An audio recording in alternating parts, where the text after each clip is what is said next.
compartir durante la mañana muchas de las precisiones en las preguntas. Dicho sea de paso, la presentación todavía no la he terminado, porque hice una presentación y después pensé, no, eso quizá no va a agregar mucho valor, y después hice modificaciones y después de las preguntas creo que ojalá sirva de algo. Pero bueno, voy a presentarles grosso modo, digo yo, la experiencia del programa PYME Rural en Honduras, y voy a comenzar quizá al revés. Voy a comenzar con algunos cortos de un video de entrevistas a 3 actores en Honduras sobre lo que ellos piensan del programa.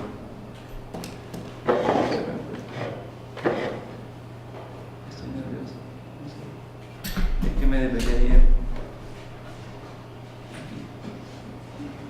La ventaja del enfoque de cadena de valor multilateral son varias. Una es que articula los actores, otra es que se trabaja en función de la demanda y de la oferta institucional, o sea, qué es lo que el sector requiere para poder dar solución y aprovechamiento a los problemas. Y adicionalmente que el enfoque sistémico, para tanto aprovechar oportunidades como resolver problemas, se busca entender el entorno completo de la cadena y no solamente el problema en función de uno de los eslabones. Tenemos planes operativos que ahora de forma transversal tienen el enfoque de cadenas, tenemos direcciones que saben que tenemos que trabajar en base a esa demanda de servicios y no a una oferta en materia de capacidad que podamos tener. Así que ahora ha tenido una incidencia importante en lo que es en la política pública. El tema de cadena agroalimentaria es algo transversal en la institución y en todo su accionar. Las plataformas de los comités de cadena contribuyeron a mejorar el poder de negociación, la incidencia política, la gestión de fondos, el acceso a la información y la interrelación entre los diferentes actores, favoreciendo el encadenamiento de organizaciones de productores con supermercados y exportadores. Fueron muchas las dinámicas económicas generadas. Un ejemplo es la exportación de camote a Canadá. Además de la exportación, también se ha mejorado el acceso a segmentos como supermercados. Ha sido positivo ya que con este proyecto hemos ayudado a más de 550 productores a nivel nacional, y esto como cadena nos enorgullece mucho, ya que hemos ayudado a gente de la pequeña y mediana empresa a poder salir adelante, y sin el apoyo de empresas como Banco Ficosa, que nos ayuda con el tema de recursos para los productores, con el apoyo de Funder, que nos apoya con las capacitaciones a estas pequeñas empresas, y el Mercado Seguro, que le proporciona supermercados a la colonia, realmente hacemos que el proyecto se lleve a cabo y beneficie a más de 550 productores, y también poder comprar como supermercado más de 24 millones de lempiras en productos. PYME Rural tuvo quizás en su diseño la visión de trabajar cadenas, ¿verdad? Y eso fue algo bastante importante para el país, y yo creo que va a marcar, digamos, un estilo de trabajo, digamos, que queda dentro de muchos de los operadores que tenemos en campo, ¿verdad? Y bueno, lo más tangible son los beneficios de ingresos y empleo, ¿verdad? Hay cadenas como los supermercados, digamos, la cadena de hortalizas, que tenemos esta alianza con supermercados, donde ha habido un crecimiento casi del doble, el triple del volumen, ¿verdad? Y los compradores han logrado entender que no podemos vivir en un punto, digamos, en el cual solo una parte gana, ¿verdad? O sea, hemos logrado entender todas las partes que necesitamos tener un desarrollo de una cadena de forma integrada donde todos podamos ganar, gana el productor, gana la empresa, gana el comprador. Ok. Puse ese video porque el primero es el ministro de Agricultura, segundo es el tema de los espacios de diálogo, los comités de cadena, y el tercero, digamos, es una institución local con la cual estuvimos trabajando, desarrollando capacidades para que pudiese también jugar algún rol en diferentes cadenas. Como ustedes pudieron apreciar, aquí no hablamos de M4P, hablamos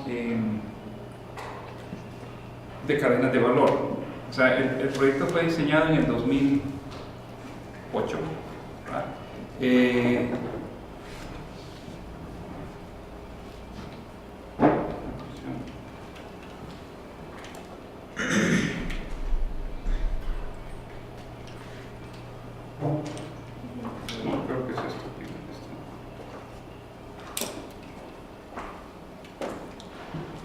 No, está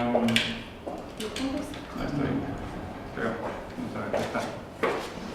Y fue diseñado con estos objetivos.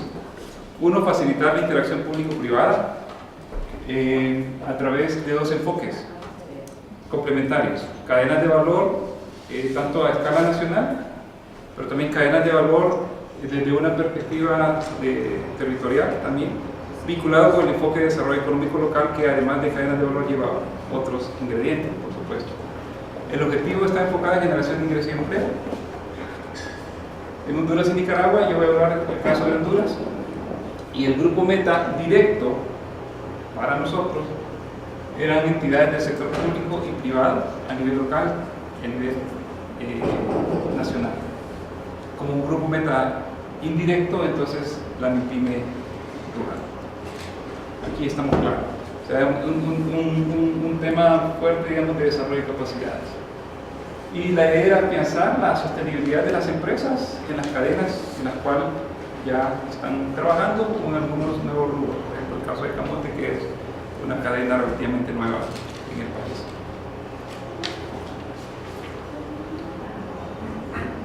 Los componentes serán tres. Uno es el desarrollo de capacidades para fomento de cadenas de valor, conglomerados y desarrollo económico local. El segundo, con innovaciones de instrumentos. Es una línea que siempre se ha mantenido. Y el tema de gestión del programa. El proyecto tenía dos instancias de decisión. Una a nivel estratégico, donde participaban los ministerios, en este caso el Ministerio de Agricultura, el Ministerio de Industria y Comercio y el Ministerio de Turismo, a nivel de ministros o viceministros. Y aquí se aprobaban las estrategias, también las cadenas, sectores y los territorios donde se iba a trabajar. Y la idea de este comité es que ayudara a promover sinergias para tener un punto de entrada, digamos, de mayor alcance desde el diseño del proyecto. El otro nivel era el comité operativo. En este comité operativo pues ya se trabajaba en el tema de las intervenciones. Dentro de las cadenas, en qué intervenciones el proyecto estaría trabajando. Y algo muy importante, apoyar procesos desde sus instancias para el tema de masificación. ¿Verdad? Normalmente estos son eran directores de algunas dependencias de ciencia y tecnología o dependiendo de la naturaleza de las intervenciones que participaban en este comité. Y el rol de SESCONTA, ¿verdad? Que un poco la adecuación estratégica operativa en el proyecto y apoyo en el diseño e implementación de intervenciones principalmente, ¿verdad? Y en la aplicación, digamos, del enfoque de gestión de cadenas de valor. Aquí, grosso modo, trabajamos con un total, digamos, de varias instituciones, proveedores, universidades, ONGs, tanto a nivel local como a nivel nacional. Como ven, son 22 cadenas, algunas 5 en el caso de Honduras con alcance nacional, 17 con alcance territorial y bueno, un montón de intervención. Pero eso ha sido bastante complicado para mí decir, bueno, con cuál de estas voy a presentar, porque, y quizás durante la presentación pueda seleccionar algunos casos para ilustrar, digamos, algunos de estos elementos. Un punto interesante es que cuando se diseñó el proyecto, en el marco lógico trabajamos con estos indicadores. Estamos hablando de indicadores de ventas, empleo y alcance. Pero durante la implementación del proyecto surgió el tema de que, de parte de la COSUDE, de que teníamos que trabajar con el estándar del Comité de Donantes. Y en ese sentido teníamos que ajustar los indicadores conforme a este estándar. Entonces ya no estábamos hablando de ventas, sino de ingreso neto adicional. Y estamos hablando de empleos equivalentes y estábamos hablando, bueno, de alcance, que ahí no había, digamos, mayor diferencia. Entonces esto fue, bueno, son indicadores acumulados de resultados ya para 2012. Debo decir de que no hubo una negociación con la COSUDE para poder clarificar esto y ponerlo, digamos, en blanco y negro. Entonces, seguimos reportando lo que son ventas, tal y como se refleja aquí, pero también estamos reportando lo que son los indicadores del Comité de Donantes, lo cual es un verdadero desafío, en algunos casos, poder medir ingreso neto adicional y sobre el cual también nosotros tenemos algunas algunos comentarios que creo que podrían ayudar a ver cómo se mejora la definición de algunos de estos indicadores. El marco estratégico genérico, digo genérico del proyecto es este, que es lo que hemos estado viendo, digamos, en algunas de las presentaciones anteriores, que Maya muy bien resumió. Hacer nuestra meta de ingreso, empleo, pero también reducir vulnerabilidad. O sea, no todos los rubros tienen, en lo que se seleccionaron, tienen un potencial de crecimiento para un mercado mayor, pero sí hay chance como poder mantenerse y aprovechar el mercado que se tiene y ser más rentables en el mercado que se tiene. Y a nivel local eso aplica mucho. A nivel local eso también hace más sentido en algunos casos. Entonces, aquí hablamos de que en la dimensión de competitividad y crecimiento estamos orientados a mejorar productividad, participación de mercado, nuevos productos y mercados, y el tema de reducción de riesgos. Y en el tema de cambios en el mercado, aquí estamos hablando de roles, de funciones, de desempeño también, ¿verdad? Es de roles, pero ¿cómo lo está haciendo? ¿Lo está haciendo bien? ¿Está cumpliendo o no? El tema de articulación, inclusión y todas las dimensiones que hemos visto ahora de adopción, expansión, capacidad y ver si se está logrando eso o no. Y trabajamos, como mencioné antes, en diferentes áreas de intervención. Nosotros iniciamos trabajando con este enfoque de cadena de valor, que bueno, es un enfoque también, digamos, sistémico. Trabajamos con el análisis de las cadenas, fue uno de los bloques que salieron hoy, ¿no? Cuán profundo se hace este análisis. Nosotros optamos por ir en dos rutas, por una versión rápida, un análisis rápido, y luego hacer un análisis más detallado. ¿Por qué? Porque el análisis detallado toma bastante tiempo. Entonces el análisis rápido puede dar una idea, digamos, de los puntos clave, los puntos críticos, y además, como lo hacemos de una manera un tanto participativa, poder definir cuáles son las áreas en las cuales se tiene que profundizar para hacer un análisis más detallado.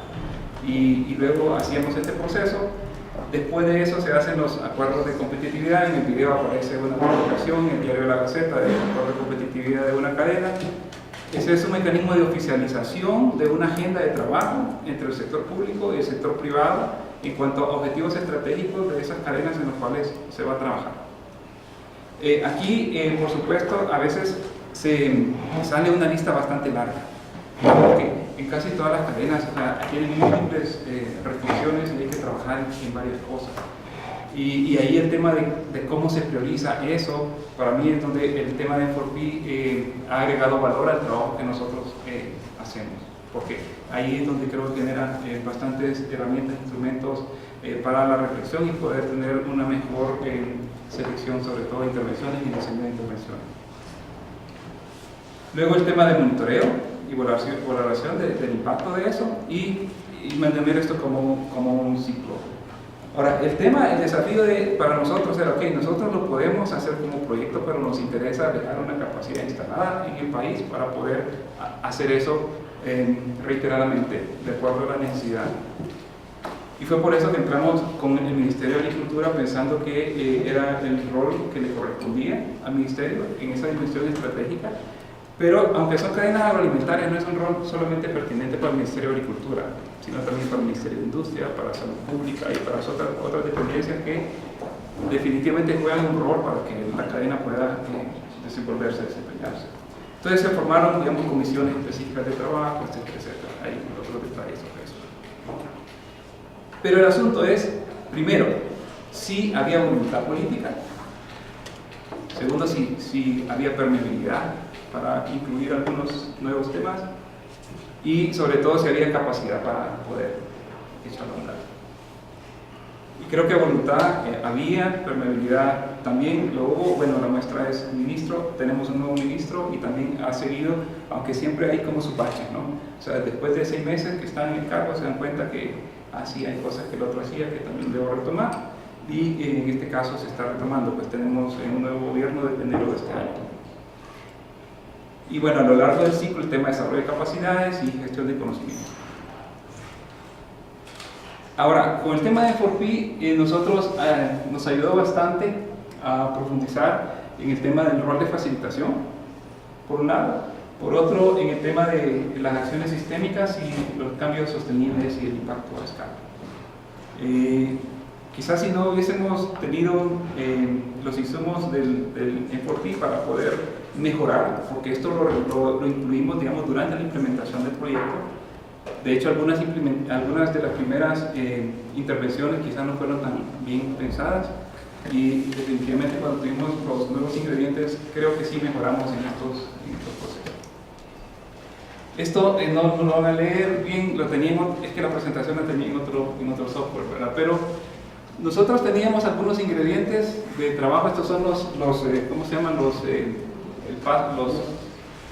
pasos de este proceso de gestión de cadenas de valor.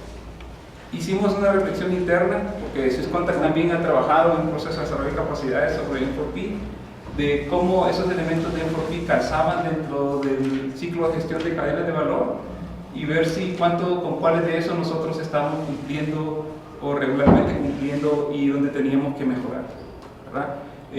Aquí vemos, por ejemplo, el tema de análisis de cadena, que es todo el tema de análisis del sector. Aquí tenemos el tema de diseño de intervenciones, donde, bueno, lamentablemente no se ve. Entonces hicimos ese contraste para ver cómo nosotros incluíamos los elementos, no necesariamente cambiamos de terminología al momento de referirnos con los actores con los que trabajamos, como tú mencionaste ayer, ¿verdad? Sino que si cadenas era algo nuevo y llevar ahora F4P, ¿ahora qué es eso? Es otra cosa diferente. Entonces seguimos hablando de cadenas y incluyendo algunos elementos. ¿Qué pasó con esta foto? Sí, voy a hablar de Papa. Esta foto, me imagino que lo conocen, ¿no? Bush, ajá. Aquí conoces a alguien de tu patria, ¿no? Mal. Colega. Tío, ¿no? Tío. Correcto. Presidente. ¿Presidente que dónde está ahorita? En la cárcel. ¿En la cárcel? ¿Dónde? Con Bush. Con Bush, ¿no? Sí. Exacto.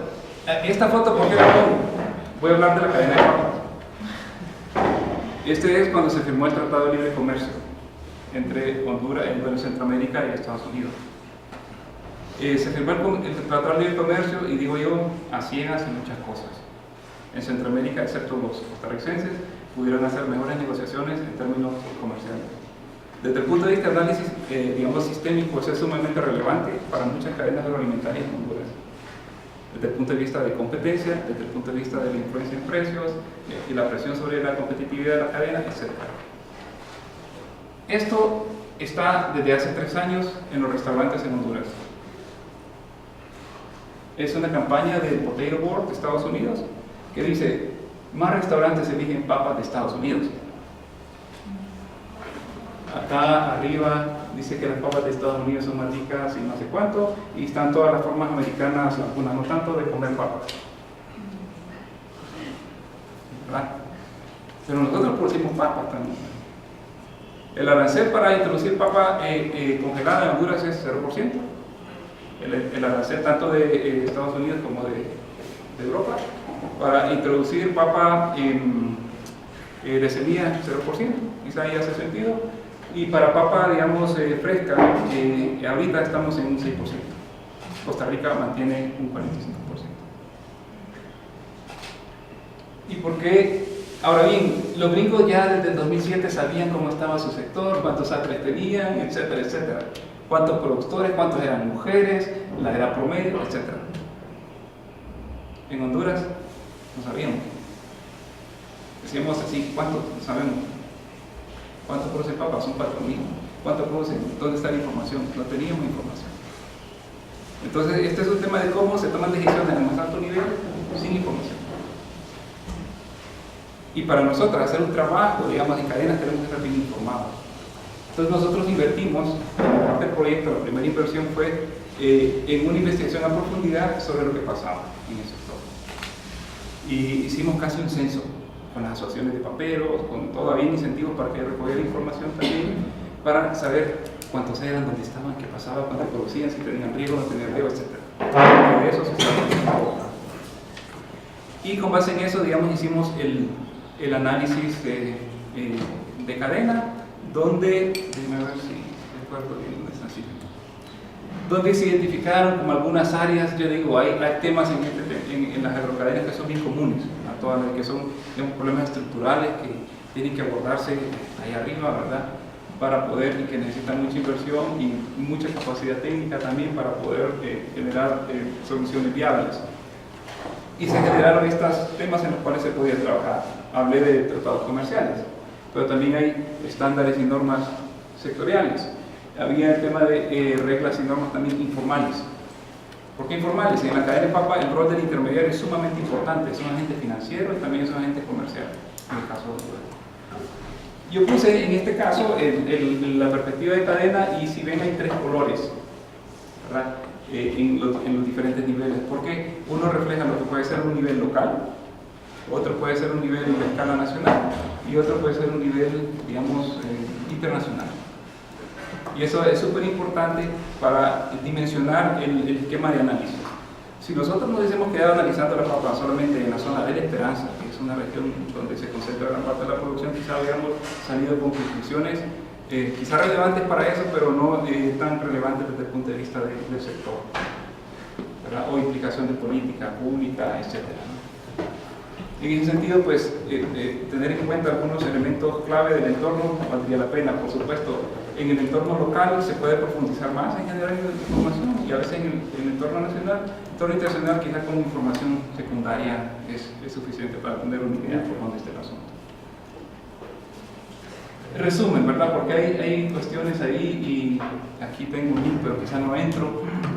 Hicimos análisis estadístico con la información que se recogió, para poder ver si habían asociaciones entre algunas variables y otras sobre el tema, en este caso, productividad. También vimos temas de calidad y otras cosas. Y llegamos a una conclusión que estadísticamente no había diferencia entre los que recibían asistencia técnica y los que no recibían asistencia técnica. En otras palabras, la asistencia técnica no servía. Entonces, ¿era un área de trabajar en eso? Puede ser que sí. Pero miramos que había más significancia estadística en el efecto de la semilla certificada y el acceso a riego, indirectamente con el tema de acceso al financiamiento, en temas de productividad, independientemente si recibía o no se recibía asistencia técnica. Entonces, por eso se hizo la priorización para trabajar en algunas de esas áreas. Incluido este renglón en medio del marco estratégico, porque eso se plasma en el acuerdo de competitividad. Debo decir que el acuerdo de competitividad en el caso de papa tiene una desventaja, y es la siguiente. Si bien es cierto, había voluntad y no siempre las cosas salen bien desde la primera vez. Hay cadenas como Cacao donde dijeron, pues sí, vamos a trabajar, y Cacao vamos a trabajar en lácteos, ¿verdad? Pero en el caso de papa, el ministerio decidió trabajar realmente en un subsector, en el subsector hortícola. Porque digo, no, es que los que producen papa no siempre producen papa, ¿no es cierto? A veces un año produce papa, puede ser otro zanahoria, dependiendo de cómo le fue antes, y allí se muere, o produce papa, zanahoria, lechuga, etc. Entonces se pensó ver, digamos, como subsector, y eso tiene desventajas. Si bien es cierto, hay elementos comunes para las diferentes cadenas que están dentro de ese subsector, hay cuestiones que son bien específicas para ciertas cadenas. Y a ser, digamos,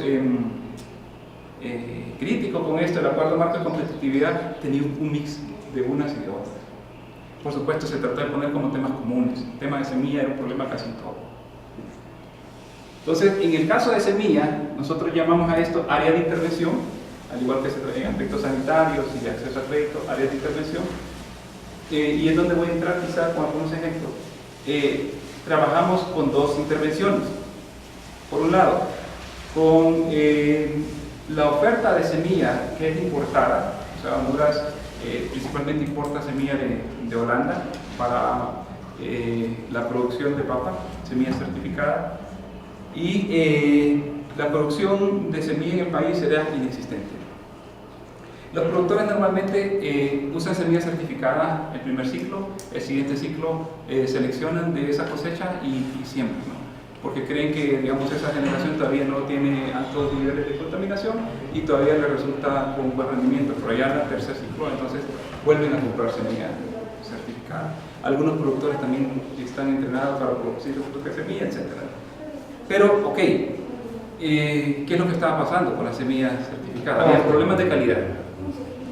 Es decir, el manejo de la semilla, en este caso, tiene que ser muy cuidadoso para asegurar que cuando llegue desde Holanda hasta el productor que está, no sé, en la montaña en Cotepeque, llega con calidad óptima. ¿Y por qué? Porque es un 50% o más de los costos de producción. Y si eso está mal también, entonces, si la semilla está mal, está triste. Entonces, ahí había muchas quejas sobre la calidad, de que el DSQ, que no sé cuánto, y el instituto que maneja SENASA, que efectivamente no estaba haciendo verificación porque no había un marco regulatorio que dijera cuánto era la tolerancia de esto, lo otro. Entonces decidimos trabajar en esto a nivel de marco regulatorio pensando que eso iba a afectar, digamos, todo el sector. Y el otro tema también fue la producción de semilla local. El tema de producción de semilla local fue algo que surgió porque, si bien es cierto, Holanda envía papa en algunas épocas, en otras épocas no, entonces hay como estacionalidad también en la producción y eso tiene implicaciones también sobre el mercado, por un lado. Por otro, que hay que adaptar nuevas variedades a nuevas condiciones, etcétera, etcétera, y había una justificación para trabajar en esto. El problema es que el tema de investigación y desarrollo en el país es bastante débil, ¿verdad? Y las brechas eran bastante grandes para eso. Aquí me falta una diapositiva para poder analizar el mercado, digamos, de las semillas propiamente, pero para volver a la lámina donde mencionaba los diferentes niveles, rápidamente nos dimos cuenta que no había capacidad instalada en el país, ni técnica, eso para hacer ese trabajo. Entonces nos vinculamos con el Centro Internacional de la Papa de Perú, con también México y también un centro de investigación en Panamá, incluyendo unos técnicos argentinos para ver cómo se podía hacer el trabajo, y al final llegamos a técnicas de reproducción asexual de papa, que son las que actualmente se están implementando. ¿Con quién se hizo esto? Una alianza público-privada, ¿verdad?, con financiamiento del gobierno, que ahí también hay asuntos que no han resultado tan buenos como se había anticipado, pero al final se echó a andar el centro. Si luego vienen preguntas, hacer sobre esto. Diseñamos entonces una cadena de resultados para el tema de semilla y otra cadena de resultados para el tema de lo que es el marco regulatorio para la importación de semillas. Debo decir acá que simultáneamente se estaban trabajando otros proyectos en otras intervenciones, infraestructura y las otras áreas que se surgieron. Porque como esto se concibió en el marco de este comité, ahí también participan programas del gobierno, algunos incluso financiados por la COSUDE, como este programa Fondo Rural que financia inversiones en activos, etc. Y nosotros nos quedamos trabajando con estas dos intervenciones. Aquí no se ve, pero hay estos números que están acá, dice más o menos cuál es el target aquí y para qué fecha.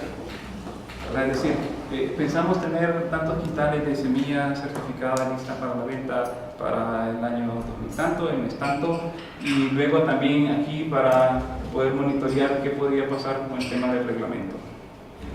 Con el tema del reglamento, aquí lo tengo, es algo bastante simple, pero que no está oficializado. Ahora se oficializa y se verifica el cumplimiento. Tiene que ver con estándares de manejo, temperatura, humedad, peso, etcétera, etcétera, para asegurar que la semilla que llega al productor está, digamos, en buenas condiciones. Interesante, este se firmó en el 2010. En Honduras pasó un golpe de Estado en 2009. La COSUDE nos dijo no tienen que tener relaciones con el gobierno de facto, pero nuestro proyecto estaba trabajando con el gobierno, ¿verdad? Entonces, decidimos hacer caso a quienes ponen el dinero, por supuesto, ¿no? Pero en la práctica sí, ellos, mira, ¿y cómo está esto? ¿Y cómo está lo otro? Eso no aparece en los reportes de la COSUDE, ¿verdad? Pero definitivamente es una relación que no se puede interrumpir. Esto fue firmado por Roberto Micheletti, ¿verdad? ¿Qué te dice esto? Que el trabajo que se hacía, digamos, con participación privada, realmente estaba funcionando, porque a pesar de que hubo un cambio de gobierno y de esa manera la cosa se pudo materializar, ¿verdad? Y en función de eso es que se ha, digamos, no se ha optimizado el sistema, porque el tener eso es una parte del proceso, pero luego la verificación de cumplimiento, etcétera, etcétera, eso es otro asunto. Y nos hemos encontrado, luego nosotros, ¿qué es lo que hicimos? En el 2009 hicimos estas mediciones, que dije que fue ese primer estudio fuerte de encuestas y todo lo demás. Después hicimos unas mediciones, eso fue, digamos, la línea base, ya terminé. Y luego entramos con las encuestas de seguimiento 2011 y ahorita, antes de que termine 2014, vamos a tener otra medición de resultados. Es un poco cómo se han movido las cosas en el tema de acceso a semilla certificada, vinculado también con el tema de acceso a crédito. Vean el tema de producción de semilla local. La producción de semilla local no ha prosperado tanto. Y aquí no ha prosperado tanto por dos factores principales, ¿verdad? Uno es que, bueno, primero hay todo un tiempo desde semilla básica y todo lo demás hasta llegar a la semilla comercial, ¿verdad? Segundo, que se asumió de que se podía fácilmente poder reproducir la semilla en el campo para poder luego estar lista. Se tuvieron problemas, se desarrollaron protocolos, otros protocolos se revisaron, sí se generó producción, pero no como se anticipaba. Debo decir que la inversión que hicimos en esta intervención fue con cofinanciamiento también de un proyecto financiado con la cuenta del Milenio. Fue mayor, casi dos veces de lo que se invirtió, o casi 3 veces de lo que se invirtió en el otro, ¿no?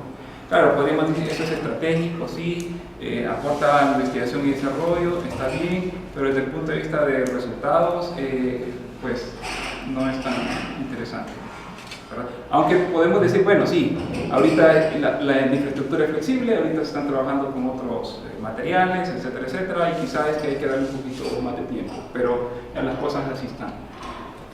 Luego, otros elementos que influyen en esto es tema de manejo de plagas. O sea, esto no es, la agricultura es bastante complicada, ¿verdad? Entonces, si bien es cierto, nosotros estamos trabajando con semillas de calidad, etcétera, el tema de acceso a crédito, agricultura por contrato, que también lo trabajamos, y todos los elementos hacen que se den esos resultados. Entonces, a veces resulta complicado poder aislar el efecto de una u otra intervención cuando se trabaja simultáneamente en varias cosas. Eso para nosotros ha sido un desafío.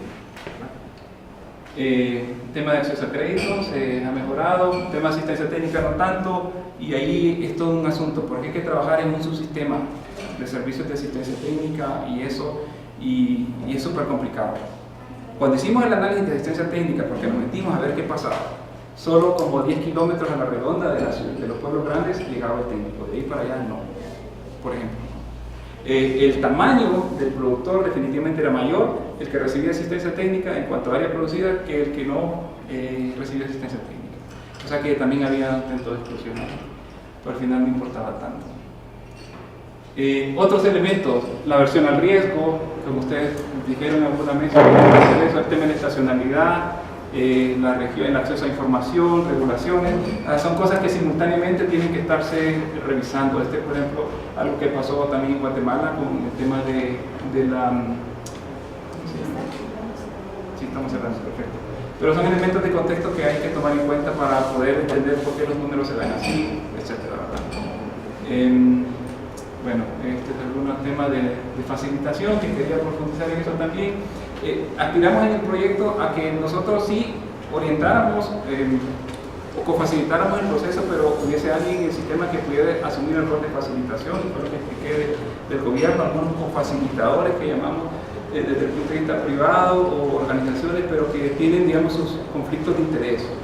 Entonces no es tan neutral en algunos casos donde se necesita tener una posición neutral para poder jugar un rol realmente de facilitación, y son algunas de las disyuntivas que nosotros nos hemos encontrado en este proceso. En cuanto a si está funcionando la facilitación, si realmente se está moviendo la cosa, independientemente del proyecto, si va en el rumbo adecuado, si se están los involucrados comprometidos, son como signos de que eso puede funcionar. Luego, roles o características de la función de facilitación, debo decir que así como presenté las adaptaciones que hicimos al enfoque, tomando en cuenta los elementos internos de SysContact o de PRINCE, etc., también tomamos en cuenta algunos otros elementos, por ejemplo, de Ingenieros Sin Fronteras, que han hecho un trabajo interesante en el tema de cómo manejar el trabajo de facilitación, y los hemos incorporado, porque tampoco teníamos todos los instrumentos a la mano para trabajar, también hemos ido incluyendo algunas modificaciones. Esto es cómo nosotros hemos monitoreado el desempeño de los comités de cadena, en este caso del tema hortícola, en las diferentes dimensiones que se definieron, y por otro lado, cómo se ha monitoreado el desempeño del secretario técnico, que juega el rol de facilitación. Aquí tenemos dos periodos, 2012 y 2014. El de 2012 estaba muy bien evaluado, es la línea roja, era otra persona. Cambió de gobierno y pusieron otro facilitador técnico. Parece que no tiene la competencia que tenía el primero, pero ¿qué podemos hacer? Entonces, el proceso de desarrollo de capacidades también lo hemos hecho recurrente, ¿verdad?, con estos actores, de tal manera de tratar de reducir los riesgos de que los procesos se puedan, digamos, interrumpir, pero el proyecto termina en 2014. Ojalá que algo de lo que hemos hecho todavía se sostenga.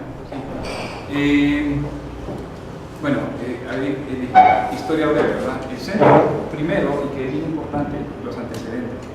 El centro inicialmente fue financiado por un proyecto de la COSUDE que se llamaba Margoas, que funcionó en esos países. Ese fue manejado por el Secretaría de Agricultura. Pero ya sabemos a veces qué es lo que pasa en algunas instancias de gobierno, y se descuidó, y todo el trabajo de investigación, después de una ley de modernización del sector agrícola en Honduras, digamos, acabó con el tema de investigación, de extensión y todo, como en muchos países, ¿no? Y eso gracias a la bendita dirección de algunos entes también de asesoría política pública. El tema es que estaba una infraestructura muy bien ubicada, por eso el dueño de ahí es el gobierno de Honduras, a la Dirección de Ciencia e Investigación la empresa agropecuaria, y se logró un acuerdo, ¿verdad?, con una fundación privada para poder manejar el centro, donde el gobierno aporta cerca de ¿cuánto es? Como $70,000 anuales para, digamos, manejar los costos fijos de operación, sobre todo los técnicos, porque es un trabajo bastante técnico, ¿verdad? Y de ahí lo demás, digamos, la operación de comercialización, eso debe hacerlo el privado para que la cosa funcione. Ahorita, es decir, estoy hablando de la semana pasada, eso se dio en concesión, tema de concesión, ¿no? Entonces las concesiones tienen una licencia. Entonces el gobierno decidió de que iba a revisar la concesión, ¿verdad? Entonces posiblemente para el otro año puede ser que el modelo siga o que cambie, ¿verdad? La práctica que tuvimos a nivel del ministro es que él quiere que se flexibilice el centro, que también produzca semilla para camote y también produzca semilla para fresa, ¿verdad? Es decir, a través de ¿cómo se llama? Tomáticas. Sí. Entonces es, digamos, lo que el gobierno está pensando ahorita, ¿verdad? Pero no sé, digamos, si se va a mantener el mismo modelo o no.